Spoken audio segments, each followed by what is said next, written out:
আসসালামু আলাইকুম প্রিয় কৃষক ভাইরা, ওপেন স্কাই চ্যানেলের পক্ষ থেকে আমি এস এম রঞ্জু। নিয়মিত কৃষি বিষয়ক গুরুত্বপূর্ণ পরামর্শ পেতে আপনারা আমার চ্যানেলটিকে সাবস্ক্রাইব করুন। প্রিয় ভাইরা, আপনারা যারা মরিচ চাষ করেন, এই মরিচের বিভিন্ন রকম পোকামাকড়ের আক্রমণ হয়ে থাকে। তার মধ্যে একটি হলো জাপ পোকা। এই জাপ পোকা খুবই ছোট ছোট হয়ে থাকে, অনেক সময় খালি চোখে দেখা যায় না। এই জাপ পোকাগুলো সাধারণত মরিচ গাছের পাতার নিচের অংশে দলবদ্ধভাবে আক্রমণ করে থাকে।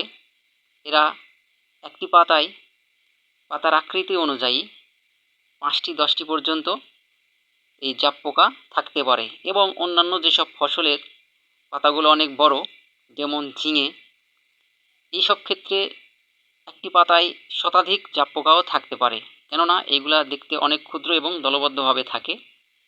তো এই জাপ পোকায় আক্রান্ত হলে পাতার নিম্নাংশ, নিচের পৃষ্ঠ কালচে বর্ণ হয়ে যায়, অনেক সময় তামাটে বর্ণ হয়ে যায় এবং এই জাপ পোকাগুলো পাতার সবুজ অংশ কুড়ি করে খেয়ে পাতাগুলো নষ্ট করে ফেলে এবং এরা খুব দ্রুত বংশ বিস্তার করতে পারে। সময় মতো যদি জাপ পোকা দমন করতে না পারেন, সেই ক্ষেত্রে আপনার ফসল নষ্ট হয়ে যাবার সমূহ সম্ভাবনা থাকে। যেহেতু মরিচ একটি অতি উচ্চ মূল্যের ফসল, সেহেতু কোনো রকম অবহেলা না করে অবশ্যই আমাদেরকে সময় মতো কীটনাশক স্প্রে করতে হবে। যদিও বা বাজারে বিভিন্ন রকম কীটনাশক পাওয়া যায়, তন্মধ্যে আমি আপনাদেরকে বিশেষ একটি কীটনাশক রেকমেন্ড করব।